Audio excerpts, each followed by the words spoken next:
The sun was setting over the quiet village of Zawadi, casting long shadows across the dusty streets.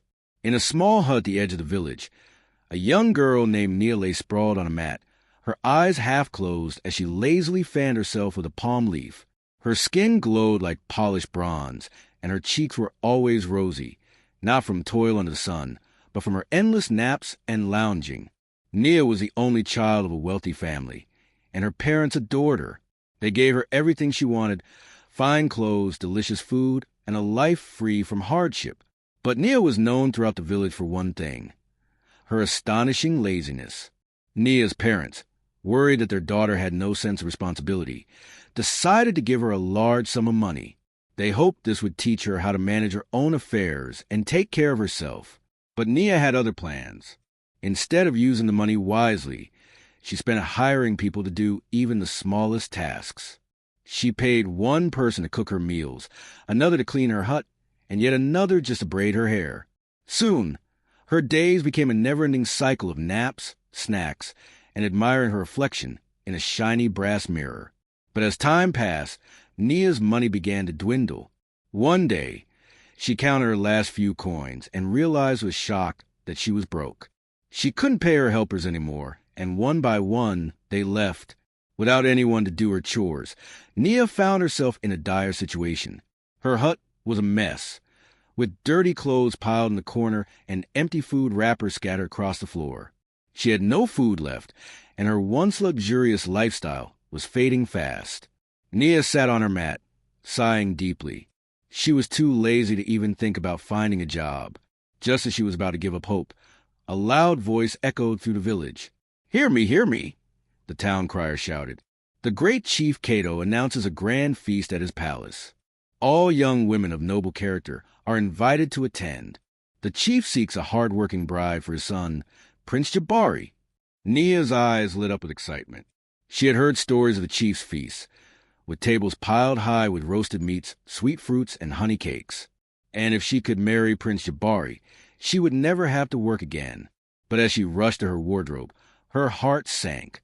Her best dress was torn, and her sandals were worn out. She hadn't bought anything new in months. "I need a new dress and sandals," she muttered. "But how?" Reluctantly, Nia decided to look for a job. "I'll just work for a few days, earn enough to buy a beautiful dress, and then I can stop," she thought, trying to comfort herself. Little did she know, her journey was about to take a turn she never expected. The next morning, Nia woke up early, a rare occurrence for her. She dragged herself to the village market, where she spotted a sign outside a small bakery. "Help wanted." Nia hesitated for a moment, but then stepped inside. The bakery owner, a stout man named Baco, greeted her with a warm smile. "Can you knead dough and bake bread?" he asked. Nia nodded, though she had never done such work before. Baco handed her a large lump of dough and instructed her to make 10 loaves of bread. Nia started kneading, but halfway through, her arms began to ache. "This is too much work," she muttered under her breath. She glanced around and noticed Baco stepping outside to tend his goat. Seizing the opportunity, Nia grabbed some empty flour sacks and stuffed them into the bread baskets. She placed a few well-baked loaves on top to make it look like the baskets were full. When Baco returned, he saw the baskets neatly arranged and assumed Nia had done a good job. He handed her a small pouch of coins and thanked her for her hard work. Nia took the money and hurried out of the bakery, her heart pounding. She knew she had tricked Baco, but she convinced herself it was just this once.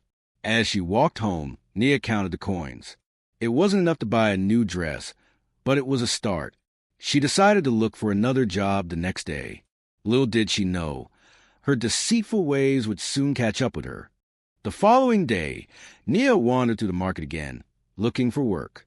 She came across an old fruit seller named Mama Zuri, who was struggling to sort through a large basket of mangoes. "Some of these fruits are rotten," Mama Zuri said, wiping sweat from her brow. "Can you help me separate the good ones from the bad?" Nia agreed, though she had no intention of doing the work properly. As soon as Mama Zuri left to fetch more fruit, Nia quickly arranged the shiny, unblemished mangoes on top of the basket, hiding the rotten ones underneath. When Mama Zuri returned, She was delighted to see the fresh mangoes on display. She handed Nia a few coins and thanked her for her help. Nia took the money and left, feeling a twinge of guilt but brushing it aside. She repeated the same trick the next day with an old woman who needed her clothes washed. Nia soaked the clothes in water and hung them up without scrubbing, then collected her payment and left. By the end of the week, Nia had saved enough money to buy a beautiful dress and a pair of shiny sandals. She felt triumphant, convinced that her plan was working. But as she admired her new clothes, she couldn't shake the feeling that her lies and laziness would come back to haunt her. The day of the feast arrived, and Nia dressed herself with great care. She put on her new dress, which sparkled in the sunlight, and slipped on her shiny sandals. She gazed at her reflection in the brass mirror, certain that Prince Jabari would fall in love with her beauty and elegance. "Soon, I'll be a princess," she whispered to herself. As Nia entered the chief's palace, she was awestruck by the grandeur of the hall. The room was filled with laughter, music, and people dressed in their finest clothes. Nia held her head high, confident that she would be the most beautiful girl there. She stood with the other young women, waiting for Prince Jabari and Chief Cato to arrive. When the prince finally entered the hall, Nia's heart skipped a beat. He was tall and handsome, with a warm smile that made her feel like the only person in the room. But as he approached her, a voice rang out from the crowd.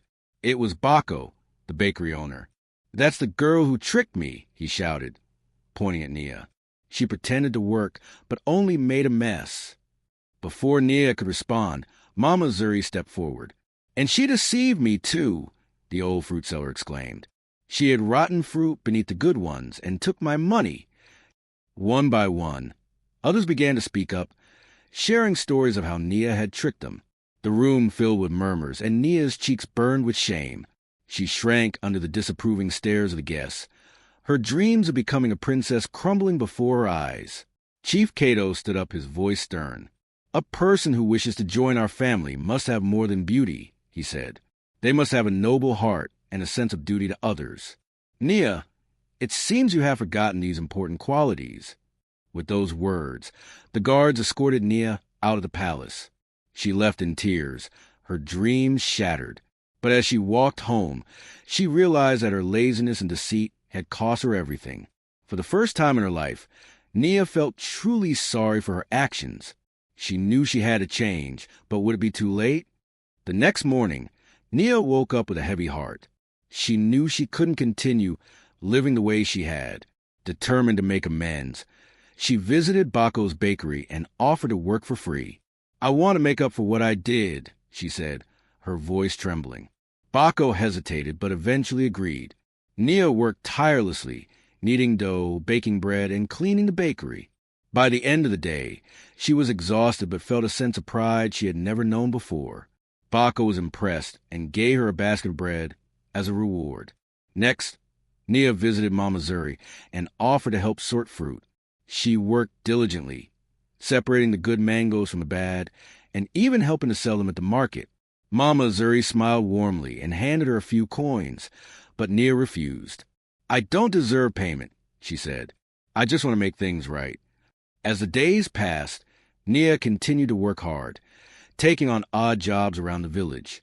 She cleaned her hut, washed her clothes, and even learned how to cook. Slowly but surely, she began to change.